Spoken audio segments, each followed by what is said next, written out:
Welcome. I'm Karen Harrison, and this is Reiki Call Podcast, April of 2023. And I am excited to be here with my guest, Carol Marley. And we're going to be talking about Reiki and Lightworkers.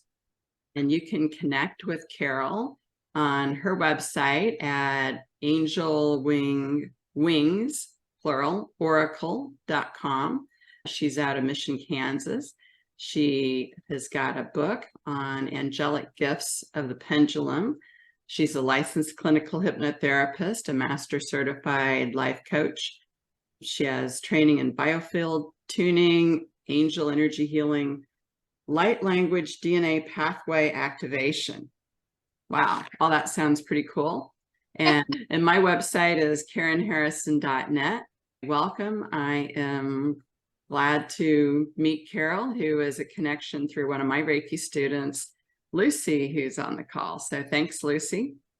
Thank you, Lucy. Yeah. So Carol, welcome. Did I miss anything about your background or how to contact you? No, you did a great job. Thank you for having me. It's really great to be here with everyone. Okay, wonderful. Well, Lucy asked me about doing a podcast on Lightworkers, and I said, well, let's see, Reiki practitioners or light workers, it's going to be a very short podcast. So she said, well, why don't you invite my teacher? So I thought that sounds like a good idea. Well, Carol, let's start by getting to know a little bit about you. Do you want to tell us a little bit about your journey? And then maybe we could do the meditation after that. Does that sound good? Sure, perfect. That way more people will have a chance to get here. So, like many of you on this call probably, I was born into an extremely dysfunctional family. My mom suffered some mental health issues, was extremely codependent. My dad was a narcissist. I had a brother who was 7 years older than me, extremely abusive. So I downloaded a huge pain story from a really young age. And from the age of this is kind of my earliest memory, but about 4 years old, the angels were kind of like my best friends, and they pretty much talked to me every day and played with me. My mom would lock me outside for hours. I'm from Texas, so it's hot in the summer. She would lock me outside for 4 or 5 hours at a time. And I can remember the angels like telling me, come over here under this tree. There was a really shady tree in the corner of the yard. Let's play over here. And so it was just like they were people to me. And when I would tell my mom and dad about it that evening, that did not go well. My dad was a Baptist evangelist, and they kind of felt like my gifts were a little bit maybe demonic or evil or whatever. And so they pretty much talked me into memorizing the entire New Testament by the time I was 12, and to use Bible verses to make all my people that were trying to talk to me go away. And I learned that my gifts were not okay. And I put them in a box, and I tried really hard to keep all of it hidden. And I kind of immersed myself in church because I landed on the planet like super connected to God and super connected to these angels. So of course, church was a place I could go, and that was okay.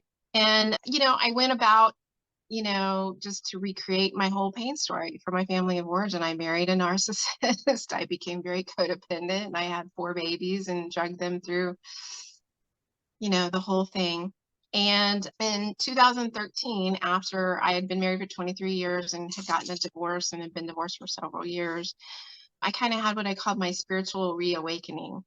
And my gifts just busted out of the box in a way that I could not shove them back in again. And I mean, like, people who passed away were coming to talk to me. Like, I couldn't go out in public without them wanting me to talk to people and tell people stuff. And it was kind of scary. I had been taught that it was evil. So it kind of, all these gifts coming online, hearing voices in my head, getting messages, all the things, it sort of threw me into a dark night of the soul. That, coupled with the divorce and things that were happening in my pain story, I just kind of reached the apex of my ability to hold pain. And that was probably a big turning point for me, because that's where the angels showed back up. And they began to show me the tools and give me the knowledge and information that actually became the class that I now teach, entitled The Lightworker's Journey. And so all of the things that seemed so devastating and hard and made me at times not want to stay on the planet ended up being the thing that catapulted me into my mission and equipped me to be here. So I ended up being very grateful in the end for everything that has happened in my life. Wow. Well, that's a pretty dramatic story. Thank you for sharing that. And I think that's often what happens, to us, people that are doing healing work, that we end up with a lot of pain, and we're here to heal it. And then we help others heal their pain issues. Absolutely. So you had a kind of a breath work thing that you wanted to lead us through. Absolutely. So this is something that I teach in my class, and I also teach it with almost every client that I work with. Lightworkers as a whole can be very ungrounded because we just are much easier to reach up into the upper realms and not be here in our body and the pain of our earth story. And usually we learn to leave our bodies when we're really, really young, and we are just doing it unconsciously when we're bored and all kinds of things. So one of the things I want to teach light workers right off the bat is how to be grounded. And so I teach them what's called the lifelines. And so these are literal ways that we can keep our energy body clean, and we can stay grounded in the earth. Where, the beautiful part about the earth is she was meant to be a partner with us in our mission. We were never meant to be a dumping ground for all of these low vibrational emotions and just carry them all our life. We were meant to send them to her and allow her to transmute them. And so what we're going to do, I'm going to walk you through. You probably have a grounding cord in your own way, but I'm just going to show you how we do it, which will be in the area of the tailbone. And we're going to imagine a large tree root coming out and going down into the earth. And that will be our grounding cord, and we'll be breathing through that. And then we're also going to build what I call the dumping cord, which to me, I always tell everybody, this is the best thing ever. So it is right between your legs, and it's a bendable, flexible chute that just goes straight to the center of the earth. And this is a one-way chute. It's where we're going to send all the yucky stuff, all the trash, all the mean things that people say to us, all the hurt, the anger, the resentment, all those low vibrational things that get us stuck. We're going to breathe them out to the earth and let her take them. And then finally, everybody who is a light worker loves this cord. I call it the golden cord. And it's at the crown. And it is kind of like, if you've ever seen the movie E.T., it's kind of like that E.T. phone home cord. So it brings in the energy of unconditional love, because where we come from, it is unconditional love 24/7. And so it connects us with our soul family and our home, and it brings in the energy of unconditional love and creativity and inspiration. And when we're going to breathe it in, it's going to come in the form of like this effervescent, bubbly golden light. And we're going to breathe it all through our body. I think of it as the wash. After we clean the stuff out, then we're going to wash it with the golden light. And so what we'll do in a minute, I'm going to help you visualize, but when we get to the breathing part, I'm going to count, and you're going to breathe into the count of 5. And then I want you to hold it as big as you can in your body for the count of 5. And then we're going to blow it out through the dumping cord of the count of 5. We'll do that with both the grounding cord and the golden cord. Okay, is everybody ready? If you want to close your eyes, and I'd like you to just tune into the area right around your tailbone. And I'd like you to imagine kind of a tree root umbilical cord coming away from your tailbone and going down, down, down through the floor, down through the concrete, down, down into the rock, down into the dirt, further and further down, down. And when this gets about 5 feet under the ground, I want you to imagine it branching out and going everywhere within the earth, like the roots of a giant redwood tree. Okay? I'll give you a minute to get that in there. Okay. And now That's your grounding cord. You don't have to reimagine it every time. It's always going to be there. All you have to do is think in your head grounding cord, and you can activate it. Before we start breathing through it, we're going to go ahead and create our dumping cord now. So right between your legs, I want you to imagine a bendable, flexible chute one way, and I want you to send it down, down, down, all the way to the molten center of the earth. This is where we're going to send all the stuff that we don't want to hold on to anymore. Okay, now that we have these, we're going to go ahead and do our breathing with these. Okay, so I'm going to count, and I want you to breathe in as I'm counting to 5. We're going to hold it really big in our body, and then we're going to dump. Okay, here we go. In, 2, 3, 4, 5. Hold, 2, 3, 4, 5. Dump, 2, 3, 4, and 5. And let's do it one more time. In, 2, 3, 4, 5. Hold it really big in your body. 2, 3, 4, 5. Dump, 2, 3, 4, 5. Beautiful. Now I want you to tune in to the top of your head, and I want you to imagine a golden umbilical cord that goes straight to home. And we're going to breathe that beautiful effervescent golden light all through our body. We're going to hold it, and then we're going to dump it to the earth. We're going to wash our body. Here we go. In, 2, 3, 4, 5. Hold, 2, 3, 4, 5. Dump, 2, 3, 4, and 5. And we'll do one more of those. In, 2, 3, 4, 5. Hold, 2, 3, 4, 5. Dump, 2, 3, 4, and 5. Okay, now you can open your eyes, tune into your body, and see how that feels. And those are our lifelines. And so this is pretty much a daily practice for me. When I wake up in the morning before I even get out of bed, I just activate these and get them going. And anytime during the day that I'm stressed or I can feel myself holding myself tight, I just start breathing through my grounding cord and dumping it out to the earth. And a lot of my clients have really big pain stories. And so as they're telling me their pain story, I don't want to hold it in my body.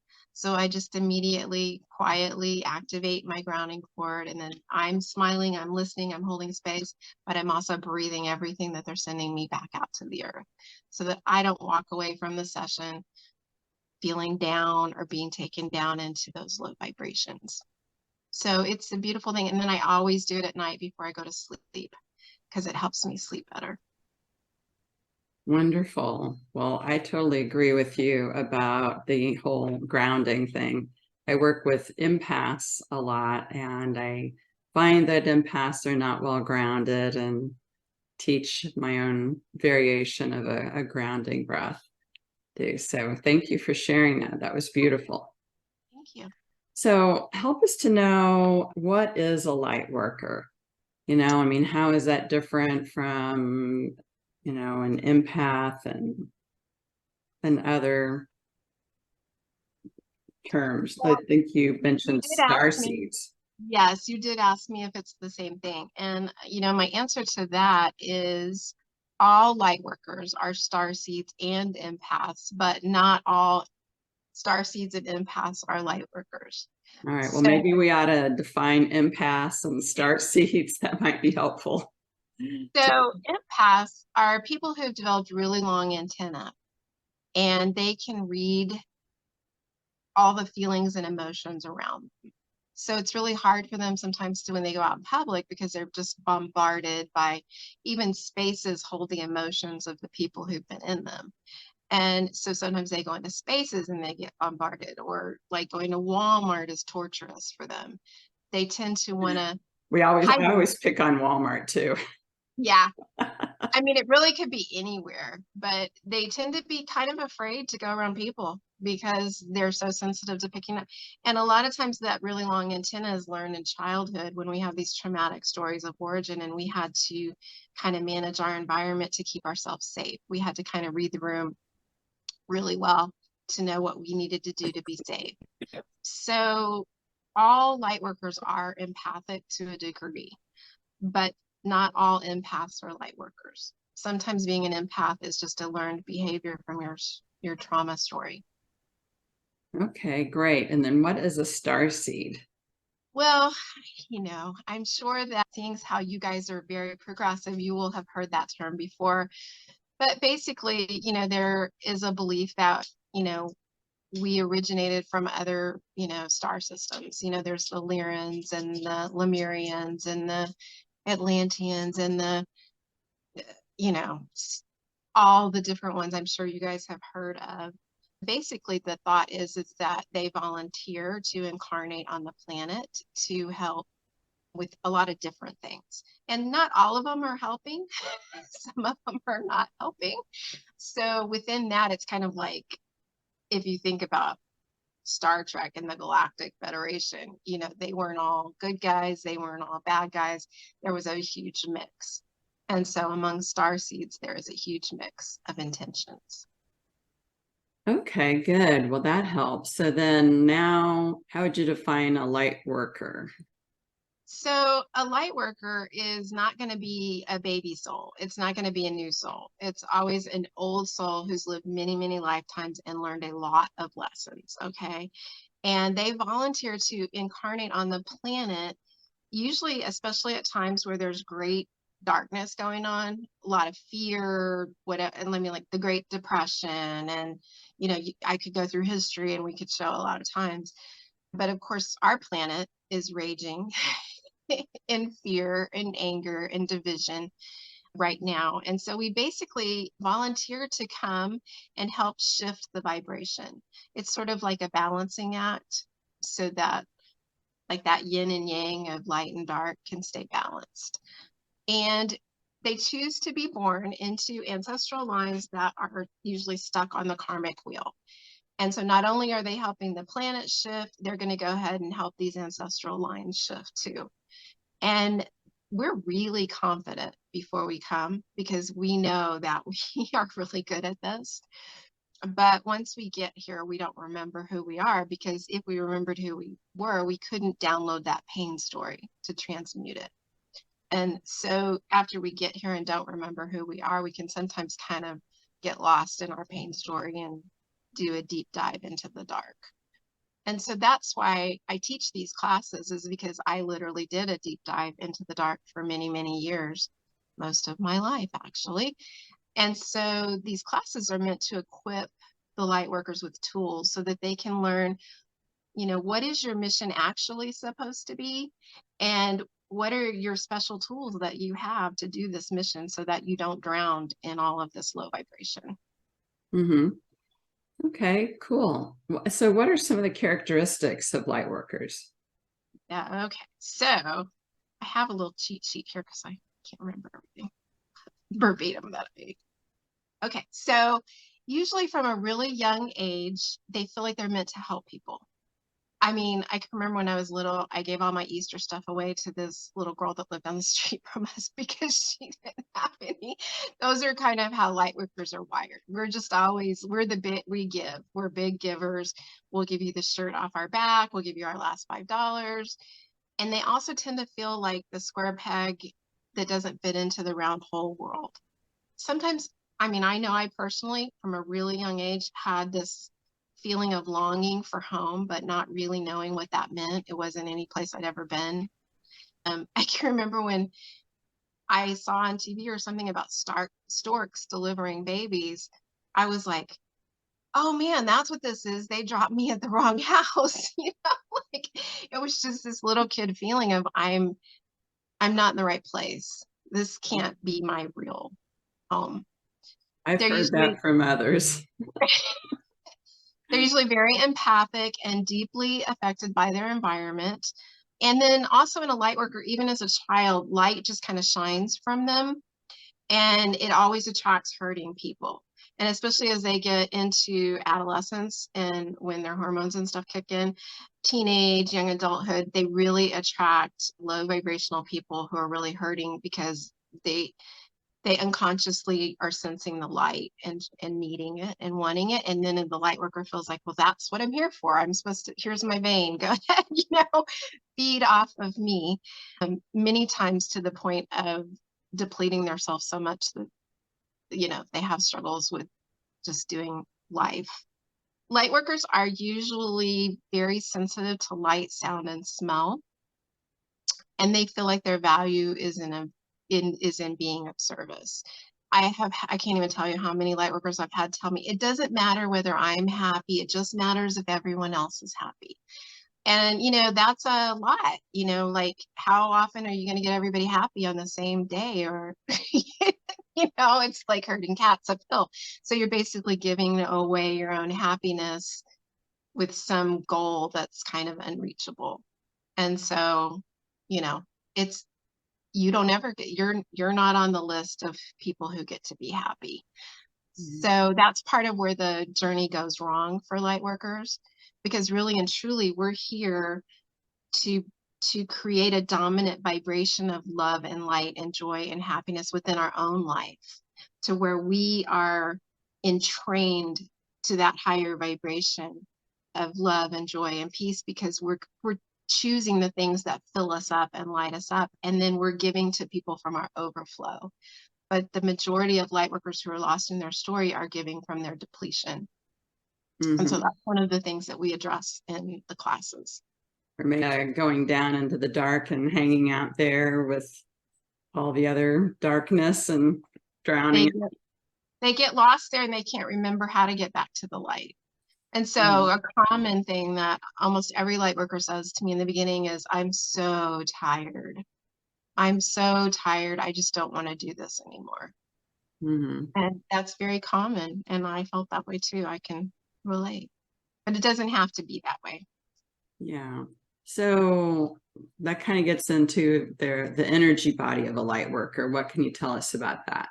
Well, it's a really interesting thing that I began to notice, because I am a pranic healer. We always scan, energetically the energy centers. And these were not just light worker students. These were just clients that were coming to me for energy healing. And when I would scan them, I could tell when they were light workers because they had a very definitive pattern in their energy body.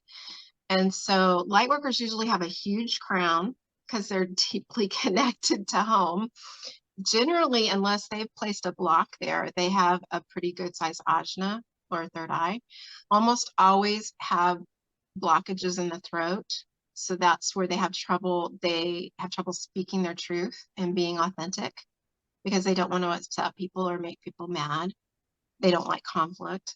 Then the interesting part of it is, I always scan the receiving channel, which is in the back heart, and the giving channel, which is in the front heart.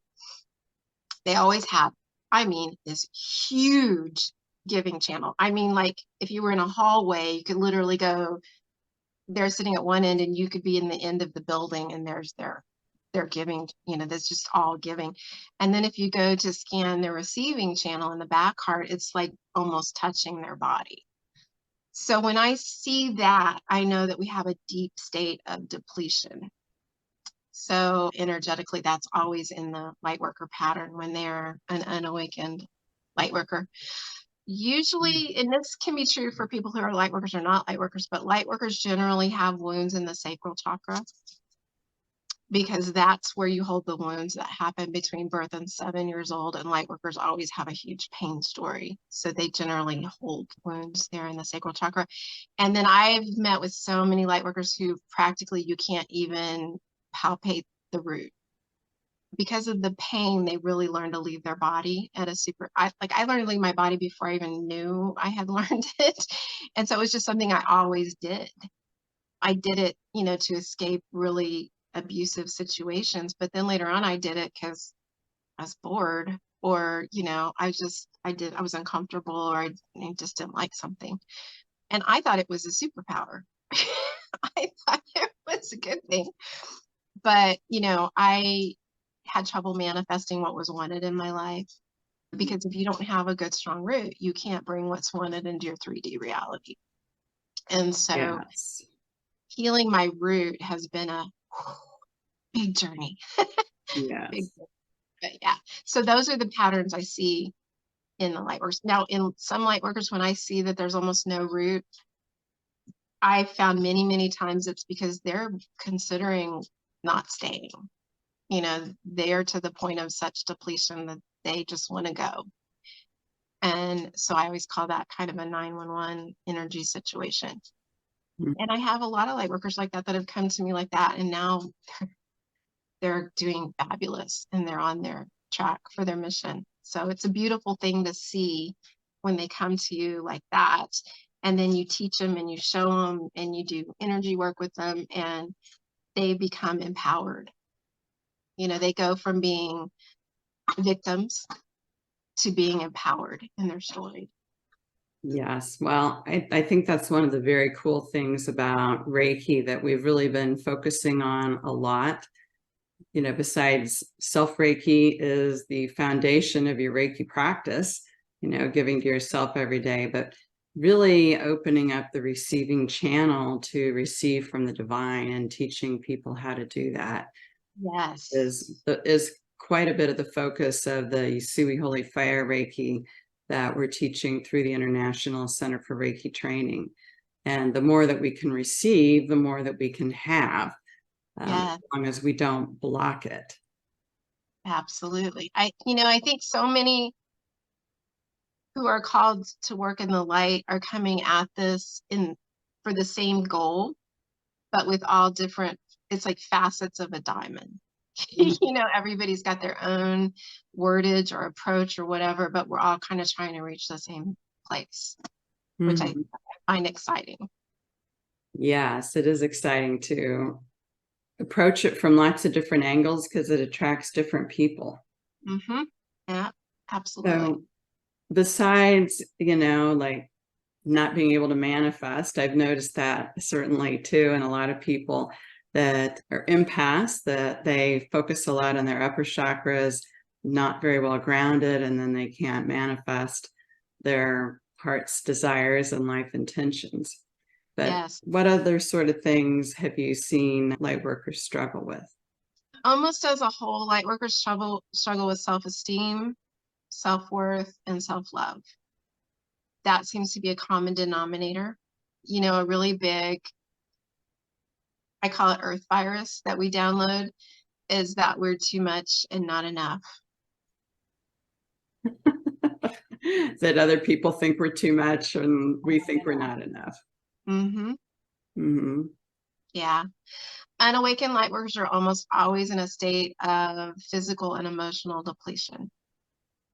Depending on their age, by the time you get somebody who's 40 years old who hasn't woken up in their story yet and they're a light worker, they're going to be in a lot of depletion. I personally suffered with a lot of autoimmune issues from abandoning my body all the time and also just being a receptacle, like a garbage dump for everybody's, low vibrational stuff and them sucking light out of me. But yeah, I was in really bad shape. Mm-hmm. It's taken me a really long time to heal. And part of that was loving my body because I was mad at my body. Like, you're betraying me. Like, I need you. Life is hard enough. I need you to function. And, I've had to go back and really be like, oh my God, thank you that I can breathe. Thank you that I can walk. Thank you that, I was having some really bad hand pain the other day and I just lay there and went, thank you that I have a hand. Thank you that I can feel pain and, staying with it and staying in my body and letting myself feel the pain and breathing it to the earth instead of abandoning my body and going, sayonara, see you when you get on the other side of this, Right. You can't heal what you can't feel. Exactly. Mm-hmm. So earlier you talked about how before incarnation, we come here to try and help the earth and help clear ancestral lines and clear stuck karma. Now, can you tell us a little bit more about that? I think you asked me if we volunteer for this journey. Yeah. And I wanted to say that we absolutely do volunteer for this journey. And some light workers have a really hard time accepting that because they, I remember back in the day, man, my life was bad at every level, financially, emotionally, physically. I just felt like this huge victim. I was like, life was happening to me, and it felt like a runaway horse and I was being dragged behind it. I just couldn't get in the saddle. And, I realized that, I mean, I was talking about real things that were actually happening in my life. I wasn't making stuff up, but I was focusing on what is. And, I think I picked up this book in a thrift store, and it was by the man who wrote the Chicken Soup for the Soul books. And it was actually like a business book, but in it, he talked about your brain believes what you tell it. And that really just stuck with me. And the other thing that he said was what you focus on expands. And so I was focusing on my pain. I was focusing on the things that were happening to me. I was living in my fear brain constantly, trying to anticipate and make plans A, B, C, and D for the bottom falling out of everything. And what I was focusing on kept expanding. And it was in very small ways that I began to change that story they introduced the principles of gratitude. And at that time, I really couldn't think of a good thing to be grateful for. But I thought, okay, I'm going to give this a try. And the next morning I got in the shower, and I think I might have lived a lot of lifetimes without hot water, because every time I get into hot water, it was like, oh yeah, thank you so much for hot water. And thank you for every person throughout time who brought hot water in the house, and hot water is amazing. And I got out of the shower and I was like, whoa, okay, that was okay. And I made myself some coffee, and I had like a new creamer, and I put the creamer in there and tasted it. And I was like, oh my God, this is really delicious. And I was like, okay, I can be grateful about that. And it was just this really slow turning of the lens from what is to what is wanted. And that's literally, understanding that what I focus on expands and my brain believes what I tell it, have been huge keys of success in my journey. Those are very important spiritual principles. Yeah. So we should be teaching to children in school, not waiting till we're 40, 5 years old. Mm. That's when I first started, Yeah. learning all that. So yeah. So what are some of the ways that we can be a light worker? You talked about, well, I guess different things that we can do, and then also tools. You talked about the tool of gratitude. right. We focus on expands. So I kind of want to be clear about the fact that not everyone is a light worker.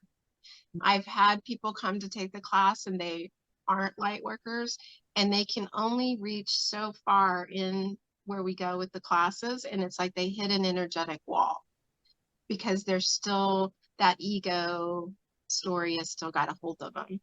And so not everyone is a light worker, but that being said, everyone can work on healing their pain story. It is kind of to heal your pain story and raise your vibration. If you are living in that fight, flight, or freeze ego brain, it is going to fight you every step of the way. It's gonna be a lot of work, but anyone can do it. And gratitude rampages, Reiki, and other energy healing modalities, those are great ways to do that. Disconnecting, I call it the contrast engine. So spirit has shown me, where we come from, it's unconditional love 24/7, and you can't really learn in that. And so we come here because we want to evolve as a soul, and so we wanted to experience this contrast. But at times the contrast engine gets too big. It's kind of like the wave pool at SeaWorld, or wherever you're located that has one of those. And we feel like we're drowning, in these waves, and we're praying, please turn off the wave pool. And the wave pool's not going to turn off. But we can get better at surfing the waves And we can stop feeding because the wave pool is an ecosystem. So what we feed into it, it gives back to us. It's a mirror system. And so what the light workers are really kind of here to do is to unplug from that contrast engine in the vibrations of fear and anger and bitterness, resentment. We're going to just unplug all that so that the waves kind of tone down a bit, so that they're more, you can learn lessons without feeling like you want to die every day, you know, and being afraid all the time. Well, that So was a very cool anyone analogy. one of the things anyone can do is begin to recognize when you're feeding that contrast engine. I literally ask my students, I want you to begin to think on a daily basis, what am I feeding the contrast engine? Because you're going to get the wave of it back. So today, did I feed it fear? Did I feed it anger?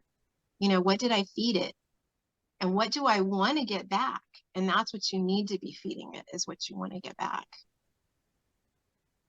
Well, that's very cool. Now, what is a gratitude rampage? I've never heard that term. Oh my God, I love gratitude. I could do a gratitude rampage about anything. So you can throw me into any circumstance and I can come up with gratitude rampage. So it's like, you know how your fear brain kind of wants to drag you around what I call this pit bull circle of the mind. You're like worry. You're like, well, if this happens, da, da, da, da, da, well, then she might do this, and da, da, da, da, da, da, da, and you get all the way over here and nothing's solved. You just kind of created more stress.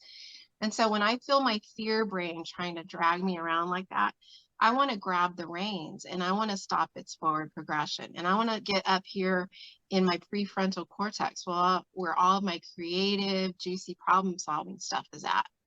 And so when my fear brain goes crazy, I will do a gratitude rampage. I will be like, thank you for this gorgeous shirt. Oh my God, it has every color I like. Look, it has green, it has red, it has orange, it has yellow. Those colors make me so happy. And thank you so much for this beautiful apartment that I live in. I have a view of the trees. It looks like I live in a tree house. And my friend for my birthday gave me, you can't see it, but this picture of a moon lady that has a forest for clothes and tree for hair. And every time I look at her, it makes my heart happy. And I'm so grateful that I had a friend to give me that on my birthday who loved me that way. And I will just keep going. Like however little or insignificant it is. Like today I had some gluten-free coffee cake that I got at the farmer's market this weekend, and I never get stuff like that. And I ate it like half of one, and I was just like, oh my God, it's the best stuff I ever tasted. Thank you so much. Because as you are grateful for what you have and you focus on the things that are full of light and make your heart happy, you create room for more of those things. What you focus on expands. And so it's about changing the lens from where you are. Yes, you're in pain. Yes, you're depressed. Yes, your body hurts. To yes, but oh my God, I had gluten-free coffee cake today and it was lovely and it didn't hurt my tummy and I have friends and I have a beautiful apartment. I mean, that's a rampage. Mm-hmm. Okay. All right. Thanks. I had never heard it that expressed that way. Way to grab that, because if your brain can't get in there to argue with you, you're just like boom, boom, boom, boom, boom, and eventually it gives. Mm-hmm. And then when my kids were young, we raised horses and we trained horses. And when a horse is running away with you, you want to grab a rein and pull its head towards its butt, because it has to kind of begin to turn and slow down and then eventually stop. And so when your fear brain runs away with you, you want to bring in practices, and there's tons of them I teach them in my class, that slow the momentum and grab that fear brain's head and grab it and pull it back into where it needs to be. Well, that sounds pretty useful. What other tools are there that light workers can use to transmute? So a really big tool that all the light workers absolutely adore is I teach a shields class, and it's part of the series. And I also teach these individually to anybody, not just light workers. So this is something that the angels taught me. So we learned 3 different types of shields, and I never leave my house without this shield, and I never work with a client without this shield. So it's a prana shield, and it has multiple layers to it. Each layer has a different meaning of protection. And then we also I teach them how to do a fire shield that is based with Archangel Michael. And then in addition to that, on the outside of it, we put a Merkaba shield, which is given to us by I can't talk anymore, Archangel Metatron. And so we literally go out with these 3 shields on, and I can go to Walmart. I went to the gym and mineral show and I didn't die. And, so it makes it much easier for an empath or a light worker or someone who's sensitive to be around people or to navigate through varying vibrations of energy. Wonderful, wonderful. Yes, and in Reiki we have some similar things, where we power up with the power symbol or the holy fire symbol and use that to transmute energy. So very Lovely. cool. I wish my brain could hold all the things because I want to learn all the things. Yeah. I find it fascinating. Yeah. There's so many tools, so many tools that I can't give them all to you guys right here in this call, but I am happy to talk with anybody that is interested in learning more about it. Well, we've been talking a little while, and I'm wondering if our listeners have got any questions that they would like to ask.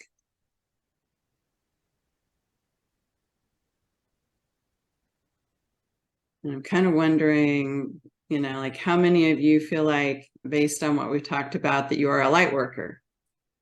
Oh, that's Raise your hand. I can't see everybody, so I don't see if I can make Okay, well, the people that have their screens on are pretty much all saying yes. And okay, and how many of you feel like you've had a big pain story in your life?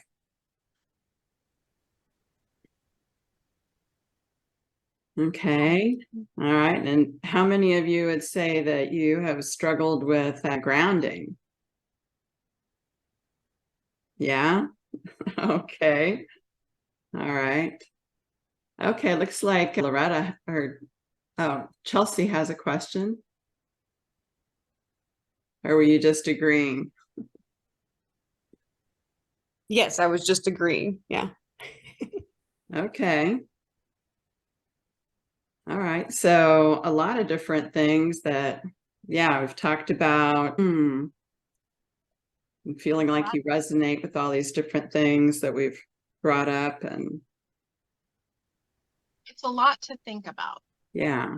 So, and I'm shifting of the lens. Mhm. So a couple of years ago, about 2.5 years ago, I was living in Texas and I was really miserable, and the pandemic hit, and I had a whole career I had for 15 years, and I decided to go on a trip, and I went on a 39-day road trip across the country, and it was magical. It was amazing. And spirit really just talked to me the whole way through. My dog and I went, and we would just find parks, and we traveled all over the place. And towards the end of the trip, I was up in Minnesota, and my thing for the trip was they had to be Airbnbs that were $45 a night or less, and they weren't in major cities. And so that's how I plotted my course.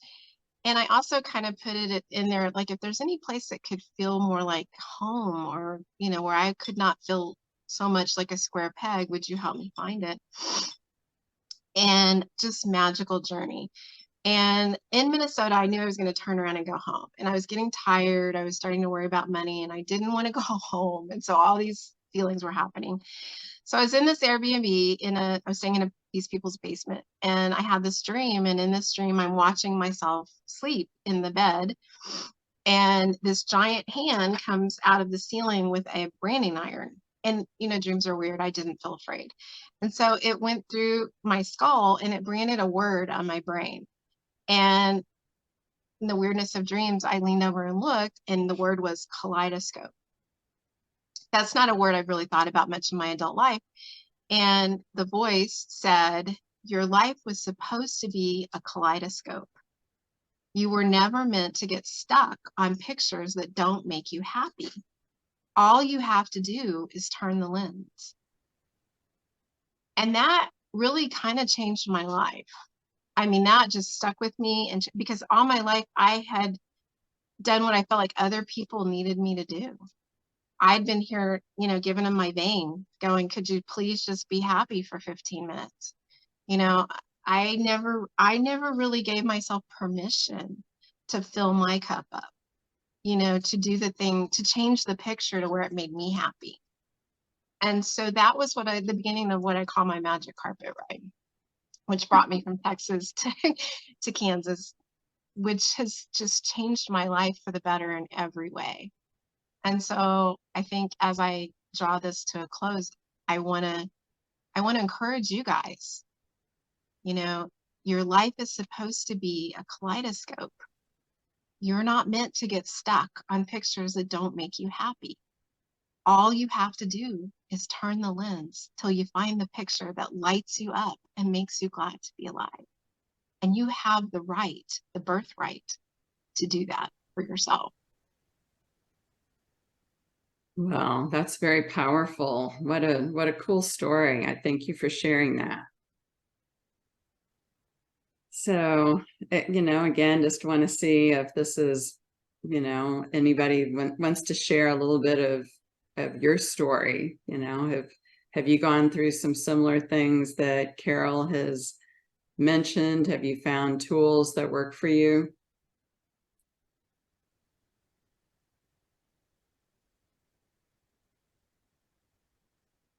Hey, sorry I'm late. I had a class that kept me. I was looking at the link and I was like, I'm not gonna be able to, you know, disengage from this other Zoom session. So I'm sort of late, but I don't have a big story. I just had a dream this week, and dreams are so important to me, but I had a dream this week, and the lasting image of this dream was from the depths of an ocean. And I was looking up at the top and I could see this stingray that was like, it was just looking up at this, just the image of the stingray. Like, it was just like I guess the profile, you know, of this, I think it's a stingray. It's like the round fish that has like a, I'm thinking it's a stingray. Mm-hmm. And sometimes I have these dreams that I have these like strong feelings like and this was one of them. And it was something about seeing that fish floating up there like that, and the way it was moving, and the way the light was like coming through. I don't know, I just had this like intense feeling. But anyway, it's not something I can, I guess, easily put in words. But Did it feel like it might have been a memory? I didn't think of it as a memory. I just thought of it as, I don't know, I didn't think of it in terms of memory, but sure, I guess it could be. I But wonder if that might be why there were emotions attached to it why there was emotions from another lifetime. it's possible. I don't know, I guess it just gave me this sort of like helpful, immense, not helpful, hopeful, immense feeling of, I don't know, something, I'm not sure. Well, feelings can be messages from our soul. So, you know, feeling of hope and something larger than yourself, that sounds good. So, Carol, if someone is interested in your classes, tell us about your classes. So I'm currently I'm in the midst of the series with 2 different classes. So I'm not going to be offering in-person classes again until probably mid-June. I am starting a waiting list. If anybody's interested, I can do in person with Zoom or in person. It could be hybrid. And then I'm also willing to start a waiting list for just a strictly Zoom class for those of you who aren't local. So the beginning set of classes is 11 weeks, and it's pretty intense. And so if any of you guys are interested, let me know and I can get you on the waiting list. I won't start a Zoom class until I have enough people to do it. So I kind of start a waiting list, and then if I get enough people, I would do it. My in-person classes, I kind of limit to 10 people in person, because it's kind of this amazing bonding thing that happens when you find your Lightworker tribe. If you're a Lightworker and you find your tribe, it's like all of a sudden all the holes are square and you fit in. And it's just this beautiful thing that's happening. So I also teach advanced Lightworker classes that are more of like learning to be a Lightworker practitioner. And those you cannot take until you graduate from the beginning classes. So I'm not going to start any of those for quite a while. That's what I have. I also see people privately for all different kinds of energy work and spiritual counseling and hypnotherapy for anyone who's looking for that type of thing. Okay, wonderful. And all of this information, I guess, is on your website at angelwingsoracle.com. Most of it's on my website. And also I probably have a lot of stuff on my Facebook page. So I have Angel Wings Oracle on Facebook. If you follow me there, I post. I'm better about updating that with events and things like classes and things like that. The website I don't update as much. You can see the different client offerings that I have on the website. But as far as the classes go, you're more likely to do well following me on Facebook. Social media and I are learning, we're dating. So are the classes only in person? No, I will do Zoom classes once I get enough people that are interested. So if you think you might be interested, reach out to me and we can put you on a waiting list. And then once I get enough, I can start. So I like to have a minimum of about 5 people to do an online class. Okay, great. Gina, did you have a question? I see you unmuted yourself. Oh, I was just going to talk about the gratitude. I had started a gratitude journal and it was definitely life-changing. Yay! Yeah. It really, really is. I call it the elevator ride up in vibration. Yeah. It's the quickest way to raise your vibration if you fall in a hole. Yep. Okay, well, Carol, this has been fascinating and love hearing your stories and the tools and things. And thank you so much. I'm grateful to you. Thank you. I'm so grateful to you. This is my first ever podcast. So thank you for inviting me and kind of breaking the ice so that maybe next time I won't be quite so nervous. But Well, we couldn't even tell you were nervous. And yeah, thank you to all the listeners for coming in, and I'm just grateful for all of you, and catch us next time. I'm not sure if I'm going to be doing a May podcast because I am traveling to Scotland and Ireland on a spiritual journey with Spirit Tours, and I return the evening of my normal podcast night. So may have to wait until June, and we'll see what emerges for June. Absolutely. So, okay, well, thank you so much, everyone. And I'm going to stop the recording now.